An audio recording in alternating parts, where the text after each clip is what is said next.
All right, big news coming in. This is with regard to the Russia-Ukraine war. Russia has declared a ceasefire with regard to the war with Ukraine from 8th of May to the 10th of May. Now, there's a reason for it.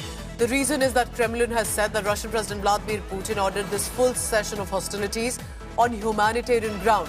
Why? The May 9th is a date that stands for the Victory Day. It's across Europe, but specifically with regard to World War II. And that is one of the reasons that because of the World War II Victory Day, May 8th to May 10th has been decided as ceasefire, that possibly on these 2 to 3 days, there will be complete peace at the border with regard to Russia-Ukraine and the war that has gone beyond 3 years now. So that's one decision. Remember, however, there have been consistent talks, whether it's United States of America, whether it's European nations, they have consistently been trying to initiate conversations, discussions, so that this war can end. The war hasn't come to an end, however. At least there have been moments of ceasefire. 8th to the 10th of May. The Victory in Europe Day is the day basically as a formal acceptance by the Allies, remember, of the World War II. There was an unconditional surrender that had happened in 1945, and that in many ways is going to be marked here as well. India Today's Foreign Affairs editor Geeta Mohan joins me for the latest on that.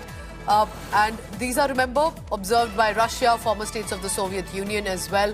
Tell me more about this, Geeta. Why this date for ceasefire? And do you think there will be at least 3 days of peace in the region?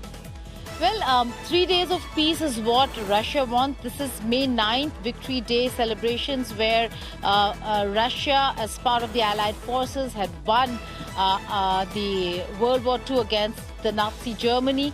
And it's a very important day for Russia. Russia emphasizes the importance and how Russia stood on in the right side of history. On the 9th of May, Pooja, there are going to be very important dignitaries, which according to some reports include Chinese President Xi Jinping in Russia celebrating Victory Day. In such a scenario, they would not want a situation where there is a security threat of any kind, given the fact that there have been drone strikes that have reached Moscow too.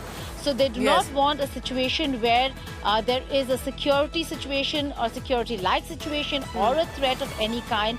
And therefore, from the 8th to the 10th, from the time when leaders start arriving to the time when leaders start leaving, is the window that they want to ensure that there's absolute And can that window be extended, Geeta? Of course, we'll be tracking all the latest on that. At least 3 days of peace in the region. Can the world leaders come together to ensure it can be extended to? Geeta Mohan with this big breaking coming in on International News. Thank you.